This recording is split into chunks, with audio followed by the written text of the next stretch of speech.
Pertarungan itu dimulai dengan sebuah kejutan besar. Takuto Ira, yang awalnya dianggap sebagai seorang pria nekat yang sendirian menyerbu negeri asing, tiba-tiba berubah menjadi raksasa es. Dengan kekuatan misterius, ia memanggil pasukan kegelapan. Dari panggilan itu, muncul sepasang gadis kembar yang segera dikenali semua orang sebagai pembawa maut. Bahkan para paladin yang diberkati oleh Dewa Suci dapat merasakan ancaman mengerikan dari kehadiran mereka, meski keduanya belum bergerak sama sekali.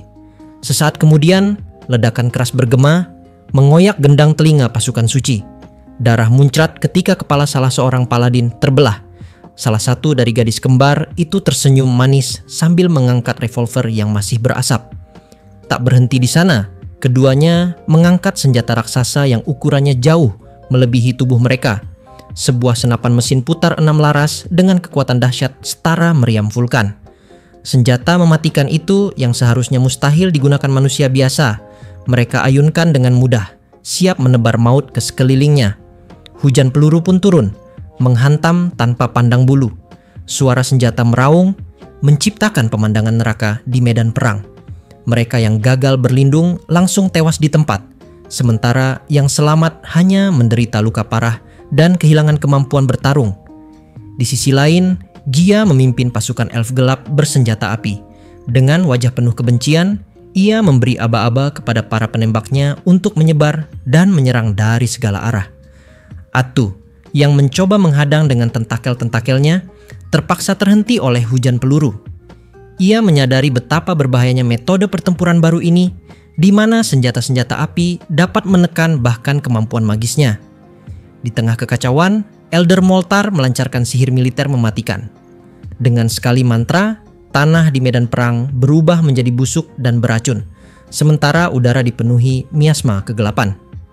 Kekuatan suci dari dewa yang melindungi pasukan Lenea melemah drastis, seakan jiwa mereka ditarik ke dalam jurang neraka.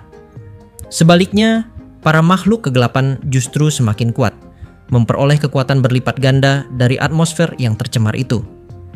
Atu yang terluka parah masih berusaha melindungi Vene dan Soalina yang lemah, meski hal itu membuat kekuatannya sendiri terhambat. Tekanan dari efek sihir, tanah kehancuran semakin menurunkan potensi bertarungnya, dan situasi ini jelas membawa malapetaka bagi pasukan Lenea. Ketika keadaan semakin memburuk, muncul sosok yang lebih mengerikan, Ratu Serangga, Isla. Kehadirannya segera meningkatkan kekuatan seluruh unit serangga di medan perang. Dengan tubuh raksasa dan suara yang mengerikan, ia menandai dimulainya perang habis-habisan. Pasukan suci Lenea, meski hancur oleh serangan awal, masih berusaha bangkit. Para paladin yang masih berdiri maju ke garis depan, mengangkat pedang suci mereka. Masing-masing memiliki kekuatan setara dengan 1000 prajurit biasa. Mereka bersiap menghadapi musuh dengan doa dan tekad terakhir.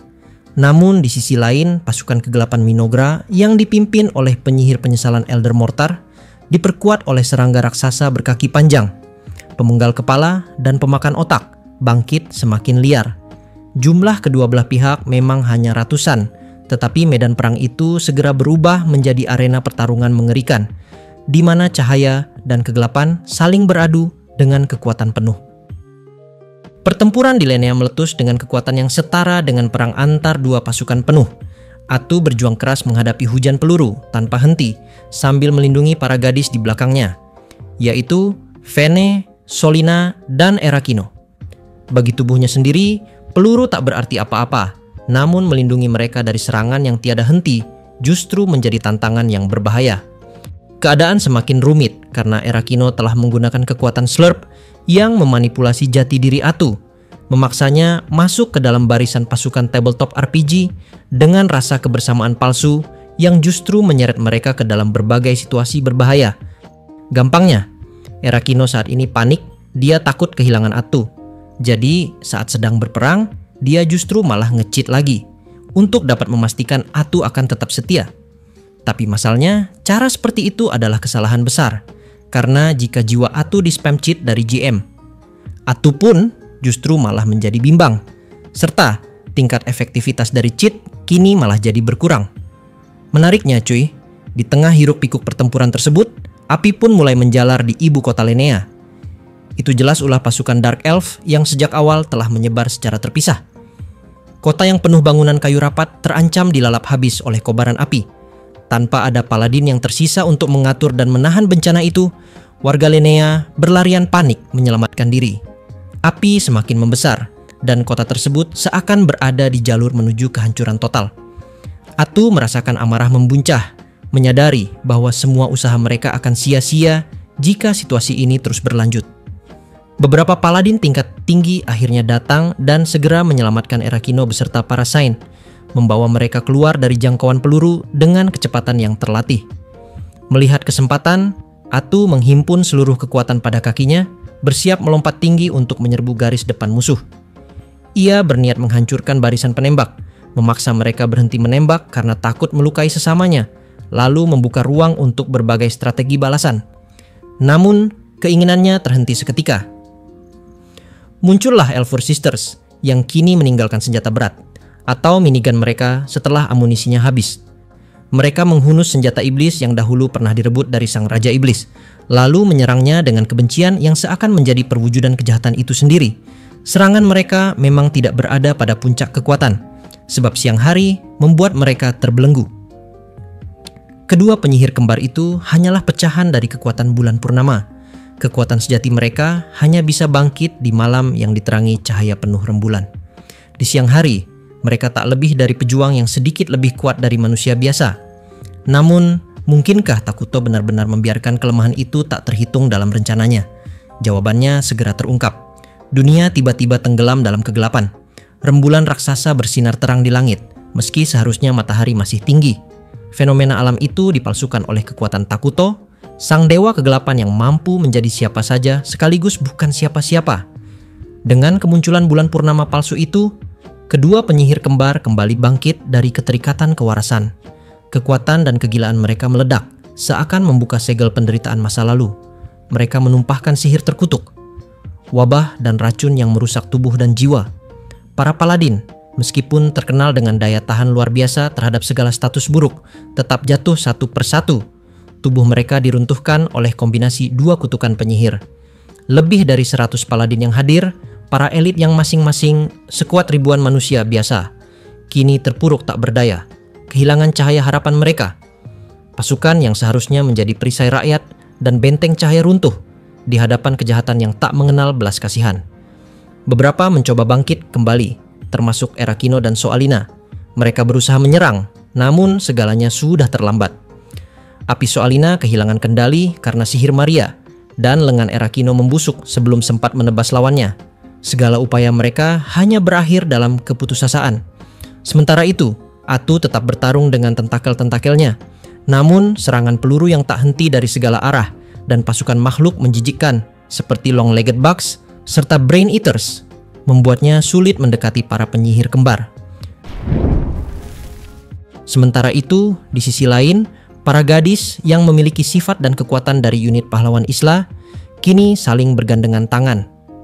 Mereka menebarkan sihir curse atau sihir kutukan ke seluruh ibu kota, seakan melapisi kota itu dengan selubung hitam tak kasat mata. Dalam sekejap, warga Lenea menderita penyakit yang kejam. Penyakit itu tidak membawa kematian, namun menjerat mereka dalam penderitaan tanpa akhir, memaksa tubuh mereka melemah dan terus bergantung pada perawatan tanpa harapan. Bersamaan dengan itu, ingatan mereka tentang Sang Tuhan Suci yang selalu mereka sembah sepanjang hidup kini terkikis, lenyap dari dalam sanubari. Bagi bangsa yang seluruh kehidupannya berlandaskan iman, kehilangan Tuhan berarti kehilangan makna hidup. Mereka yang selalu dilindungi oleh gereja dan mukjizat Arlos, kini harus menghadapi wabah tanpa pertolongan ilahi. Semua ini bukanlah kebetulan. Takuto Ira telah memanggil penyihir penyesalan hanya untuk menjerumuskan bangsa ini ke dalam neraka ciptaannya sendiri. Di barisan belakang, Elder Moltar berdiri dengan tenang. Tangannya mengelus janggutnya sambil mengamati pasukan kegelapan yang ia pimpin. Dari luar, sosoknya tampak rapuh, seolah memancing musuh untuk menyerangnya. Namun jebakan itu tidak mudah terbaca. Pasukan suci yang melihat peluang langsung mencoba menyerang, dan Soalina menyalakan api sucinya, menargetkan sang penyihir kutukan. Namun serangan itu berakhir sia-sia. Elder Moltar menghilang, menyatu dengan kegelapan malam. Kota yang terbakar menyisakan cahaya samar dari api dan sinar bulan. Namun kegelapan yang melingkupi medan tempur membuat Soalina kesulitan. Ia tidak terbiasa bertarung di malam hari, sementara sang penyihir kegelapan justru lahir dan hidup dari dunia malam. Saat ia masih berusaha menemukan lawannya, sebuah jeritan terdengar. Erakino terhuyung dengan wajah pucat. Salah satu lengannya telah membusuk dan terlepas, menyisakan bahu berlumuran darah. Di momen inilah, Soalina pun baru sadar bahwa efek serangan dari Carya Elfur ternyata tidak bisa hilang. Soalina tidak menyangka efeknya akan separah ini. Dia pikir efek itu bisa langsung hilang saat si kembar sudah memutuskan pergi ke area kota demi menyerang para warga dan juga sisa paladin yang kabur. Nah, meskipun daya pemulihannya sebagai penyihir lebih tinggi dari manusia biasa, luka itu terlalu parah dan membutuhkan penyembuhan segera. Namun, sang Game Master tetap diam, tidak memberi tanda sedikit pun. Serangan ke ibu kota ini adalah bentuk kesombongan Minogra, sebuah unjuk kekuatan bahwa mereka masih bisa menebar keputusasaan meski menghadapi para penyihir dan orang suci sekaligus. Saat kemampuan si kembar mencapai puncaknya, tujuan mereka pun tercapai. Setelah itu, Takuto Ira berniat menginjak-injak semua musuhnya layaknya semut tak berdaya. Dengan kemampuan sang arbiter atau sang Game Master yang tersegel dan para paladin yang sudah hancur, hanya Atu yang tersisa untuk melawan. Erakino tak bisa bertarung tanpa dukungan Game Master, sementara kekuatan mukjizat Soalina selalu terancam oleh potensi Flamin. Venne terpaksa mundur karena luka-luka yang ia derita, dan sekalipun ia kembali, kemampuannya terlalu tidak dapat diandalkan. Atu sendirian bukanlah lawan yang sepadan bagi Takuto Ira. Sementara Erakino semakin dekat pada kematian, darahnya terus mengalir dari bahu yang hancur. Pasukan sekutu tercerai-berai, sebagian dilumat serangga mengerikan, sebagian lagi dikuliti hidup-hidup oleh monster humanoid yang menjijikan. Soalina berjuang dalam keputusasaan, tak lagi menemukan jalan keluar. Namun pada saat itulah sesuatu yang aneh terjadi. Dari tubuh Erakino yang sekarat, suara asing menggema. Itu bukan suaranya, melainkan suara Game Master yang berbicara melalui dirinya. Ia mempertaruhkan segalanya dengan mengungkapkan identitasnya, meminjam tubuh Erakino sebagai medium untuk menyatakan tekadnya. Di hadapan mereka, Takuto Ira berdiri dalam diam, sosoknya diselimuti kegelapan. Tatapannya menembus Erakino, namun sesungguhnya ia sedang menatap jiwa sang Game Master yang mencoba menentangnya. Tawa kering terdengar menggema dari tubuh Erakino yang sudah tak lagi berjiwa. Itu adalah suara Game Master, Keiji Kuhara. Tawa itu dimulai pelan, lalu meninggi, berubah menjadi gelak tawa. Tidak jelas apakah ia tertawa karena lega atau karena gairah yang membara. Namun yang pasti, tawa itu bertahan lama sebelum akhirnya mereda. Lalu matanya yang penuh emosi menatap ke langit seakan hendak menantang takdir. Di momen ini, Keiji pun kini mulai bercerita kepada kita bahwa selama hidupnya di dunia asal, Keiji hanya mengenal kekalahan. Hidupnya adalah rangkaian kegagalan yang tak henti, dari perjudian yang merampas segalanya hingga hari di mana dirinya terjerumus ke dalam kegilaan ini. Namun di dalam ruangan gelap di suatu dimensi lain, dengan hanya sebuah meja, kursi, dan layar yang menyerupai televisi, ia berteriak lantang. Meski hina, meski tenggelam dalam dosa, ia tetap memiliki sesuatu yang ia sebut harga diri. Ia telah memutuskan sejak kematiannya bahwa ia tidak akan lagi mengakhiri hidupnya sebagai pecundang. Gara-gara itu, maka tanpa pikir panjang, Keiji pun kini langsung memutuskan bahwa tepat sebelum dirinya mati, maka dia akan bertarung dengan cara menggunakan kekuatan cheat tanpa berhenti. Lalu tanpa menunggu lama, muncul banyak sekali notifikasi otoritas Game Master dengan penjelasan sebagai berikut. Otoritas Game Master sedang dijalankan. Hentikan pertempuran dan terimalah putusanku. Dengan satu kalimat itu, seolah seluruh alam berhenti bernafas. Waktu membeku, darah yang tergenang di lantai berhenti mengalir, dan teriakan mereka yang sekarat sirna di udara. Semua menjadi hening, menunggu keputusan akhir. Lalu, titah berikutnya turun bagaikan pukulan palu pengadilan. Aku menang. Pertaruhan ini telah selesai. Keiji, dalam tubuh yang telah diambil alihnya, merasakan getaran kemenangan menjalar. Namun suara GM tidak berhenti di sana. Putusan demi putusan mengalir, masing-masing diiringi oleh fenomena kosmik yang mengubah realitas. Otoritas Game Master sedang dijalankan. Hapus seluruh pasukan Minogra hingga ke akar keberadaannya. Dalam sekejap, Ribuan monster yang sebelumnya menguasai medan perang menghilang bagai debu tertiup badai. Tubuh para Dark Elf yang bertempur di bayang-bayang memudar, lenyap tanpa jejak seolah mereka hanyalah ilusi yang tak pernah benar-benar ada. Tanah yang tercemar energi kegelapan kembali hijau, luka-luka bumi menutup, dan udara busuk yang menusuk hidung sirna digantikan aroma segar kehidupan. Otoritas Game Master sedang dijalankan. Bangkitkan dan sembuhkan sepenuhnya pasukan bangsa ilahi Lenea. Seketika cahaya putih menyelimuti setiap prajurit, pendeta, dan paladin yang telah gugur. Tulang belulang yang berserakan tersusun kembali, daging melekat pada rangka, dan jiwa yang tercerabut dipanggil pulang ke dalam tubuhnya. Mereka bangkit satu persatu, bukan sebagai mayat berjalan, melainkan sebagai manusia yang hidup sepenuhnya, dipulihkan tanpa cacat. Luka yang dulu merobek tubuh kini menghilang tanpa bekas, digantikan kekuatan baru yang murni. Tidak puas sampai di sana, Keiji pun kini kembali melakukan spam cheat lagi tanpa berhenti, namun sekarang lebih ekstrim. Otoritas Game Master sedang dijalankan. Pulihkan bangsa Lenea dari segala bentuk kejahatan yang menodainya. Api yang melahap kapel padam seketika, dinding yang runtuh bangkit kembali, kaca patri yang pecah tersusun ulang, memantulkan cahaya suci seolah tak pernah tersentuh kegelapan. Jalanan yang hancur di luar sana kembali mulus, rumah-rumah berdiri tegak, dan langit kelam perlahan pecah, digantikan sinar matahari yang hangat. Pemandangan itu seperti sebuah film yang diputar mundur dengan kecepatan ilahi. Kehancuran ditarik kembali, penderitaan dipadamkan, dan seluruh bangsa dikembalikan ke keadaan sebelum bencana. Hanya ingatan manusia yang menjadi saksi betapa maut telah benar-benar mendekat sebelum kuasa mutlak menghapusnya. Namun di balik keajaiban itu, sebuah pesan dingin muncul. Seluruh permintaan telah diproses. Menghapus seorang player berada di luar otoritas Game Master dan dilewati. Jadi, Takuto Ira tidak bisa dibunuh, namun pasukannya sudah dihilangkan. Batas kekuasaan telah ditunjukkan. Keiji, sang pemenang, menyadari sistem ini memiliki aturan yang bahkan ia tidak bisa langgar. Tetapi senyum puas tetap terukir, karena kemenangan besar telah menjadi miliknya. Lalu perintah terakhir datang, lebih menusuk dari semua yang sebelumnya. Otoritas Game Master sedang dijalankan. Segel seluruh kemampuan Takuto Ira sebagai dewa jahat tanpa nama. Bagaikan palu takdir, pernyataan itu menghancurkan seluruh fondasi kekuatan Takuto.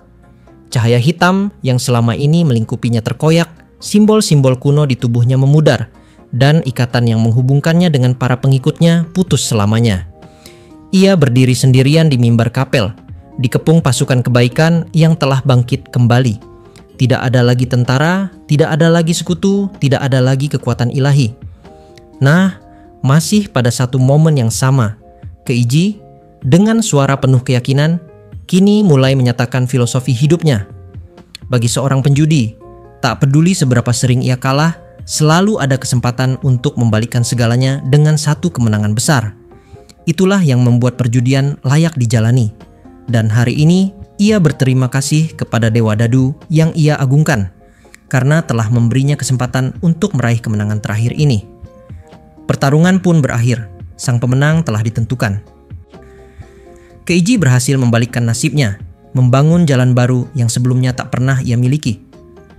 Takuto Ira, yang selama ini berselubung dalam kebohongan dan manipulasi, kini terungkap sebagai sosok yang rapuh.